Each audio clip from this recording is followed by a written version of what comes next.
Halo sahabat desa, kita jumpa lagi. Kali ini kita akan mencari tahu apakah kepala desa dan perangkat desa yang sudah diangkat sebagai P3K itu tetap bisa menjabat sebagai kepala desa atau perangkat desa. Nanti kita akan melihat terkait petunjuknya dari pemerintah pusat. Namun sebelum lanjut videonya, alangkah baiknya kamu klik subscribe dulu sekaligus dengan like-nya. Dan jika dirasa video ini bermanfaat, silakan share lewat media sosial kamu. Juga tonton videonya sampai habis.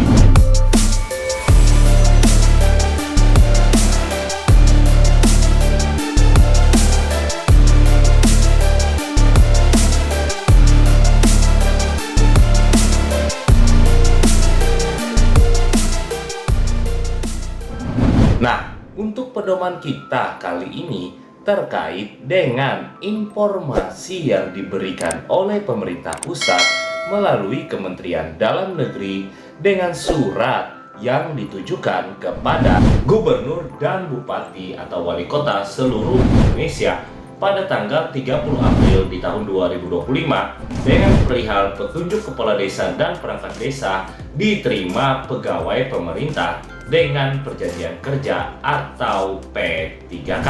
Nah, dalam isi surat tersebut bahwa ada disampaikan untuk menindaklanjuti surat Kepala Badan Kepegawaian Negara pada tanggal 17 Februari 2025 hal jawaban atas surat permohonan tanggapan terhadap permasalahan kepala desa dan perangkat desa yang diterima P3K. Bersama ini disampaikan beberapa hal sebagai berikut kepada gubernur dan bupati wali kota seluruh Indonesia. Poin 1 sendiri di situ adalah larangan bagi kepala desa dan perangkat desa yang diuraikan pada huruf A-nya, di mana dikatakan di angka 1 kepala desa dilarang merangkap jabatan sebagai ketua dan atau anggota Badan Permusyawaratan Desa, anggota Dewan Perwakilan Rakyat Republik Indonesia, Dewan Perwakilan Daerah Republik Indonesia, Dewan Perwakilan Rakyat Daerah Provinsi, atau Dewan Perwakilan Rakyat Daerah Kabupaten atau Kota, dan jabatan lain yang ditentukan dalam peraturan perundang-undangan. Begitu juga dengan perangkat desa di poin 2-nya. Nah, selanjutnya ada di poin B-nya masih di angka 1 adalah posisi ketika kepala desa dan perangkat desa yang berasal dari pegawai negeri sipil, di mana dikatakan pada poin B angka 1 bahwa pegawai negeri sipil yang mencalonkan diri dalam pemilihan kepala desa harus mendapatkan izin tertulis dari pejabat pembina kepegawaian. Dalam hal pegawai negeri sipil terpilih dan yang akan menjadi kepala desa, yang bersangkutan dibebaskan sementara dari jabatannya selama menjadi kepala desa tanpa kehilangan hak sebagai pegawai negeri sipil. Begitu juga dengan perangkat desa yang disampaikan huruf B di angka 2 itu. Selanjutnya, dalam surat tersebut pada poin C-nya itu menguraikan terkait aturan kepegawaian P3K. Ada dikatakan pada poin 1 pengadaan calon P3K merupakan kegiatan untuk memenuhi kebutuhan pada instansi pemerintah. Poin 2, pengadaan calon P3K dilaksanakan oleh instansi pemerintah melalui penilaian secara objektif berdasarkan kompetensi, kualifikasi, kebutuhan instansi pemerintah, dan persyaratan lain yang dibutuhkan dalam jabatan. Poin 3, penilaian kinerja P3K bertujuan menjamin objektivitas prestasi kerja yang sudah disepakati berdasarkan perjanjian kerja antara pejabat pembina kepegawaian atau PPK dengan pegawai yang bersangkutan.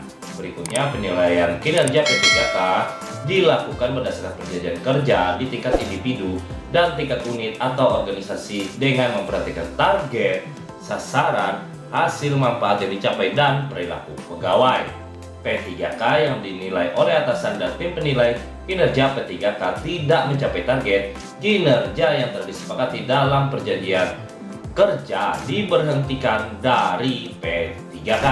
Nah, selanjutnya keputusannya dari apa yang diuraikan angka 1 itu ada di angka 2 di mana dikatakan sehubungan dengan hal tersebut di atas dan didasarkan pada rekomendasi Badan Kepegawaian Negara melalui surat Kepala Badan Kepegawaian Negara tanggal 17 Februari 2025, hal jawaban atas surat perihal permohonan tanggapan terhadap permasalahan kepala desa dan perangkat desa yang diterima P3K disampaikan kepada gubernur, bupati atau wali kota bahwa dalam hal terdapat kepala desa atau perangkat desa yang telah lolos seleksi P3K agar memilih salah satu jabatan tersebut, mengingat yang bersangkutan setelah diangkat sebagai P3K harus memenuhi target kinerja yang telah disepakati dalam perjanjian kerja serta akan melaksanakan tugas dan bekerja sebagai P3K sebagaimana yang diatur dalam peraturan perundang-undangan yang dapat berbenturan dengan pelaksanaan tugas atau pekerjaan apabila merangkap sebagai kepala desa atau perangkat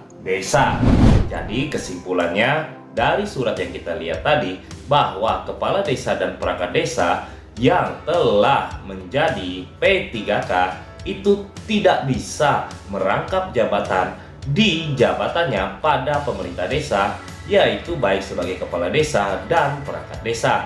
Sehingga kepala desa atau perangkat desa yang telah diangkat sebagai P3K harus memilih salah satunya. Apakah dia tetap sebagai P3K atau dia tetap sebagai kepala desa atau perangkat desa, sehingga dia tidak lagi menjadi P3K. Dan untuk surat ini bisa kamu download di link yang sudah ada di deskripsi di bawah. Terima kasih sudah menonton dan sampai jumpa lagi.